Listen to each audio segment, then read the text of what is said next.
بسم اللہ السلام علیکم ورحمۃ اللہ وبرکاتہ۔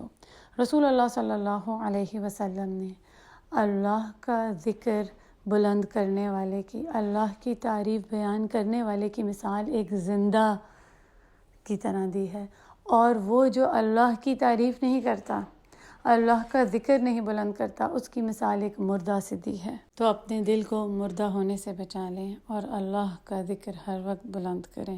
آج کا ذکر ہے لا الہ الا اللہ الحلیم الکریم، سبحان اللہ رب العرش العظیم، سبحان اللہ رب السماوات السبع ورب العرش الکریم، جس کا مطلب ہے کہ اللہ سبحانہ و تعالیٰ کے سوا کوئی معبود نہیں ہے، وہی ہے حلیم، کریم، بلند، پاک، وہی ہے رب عرش عظیم کا، پاک ہے، عظمت والا ہے، وہ ساتوں آسمان کا مالک، اور وہی ہے رب عرش عظیم کا۔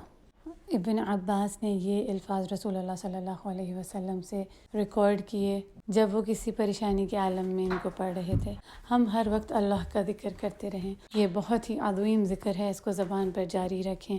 لا الہ الا اللہ الحلیم الکریم، سبحان اللہ رب العرش العظیم، سبحان اللہ رب السماوات السبع ورب العرش الکریم۔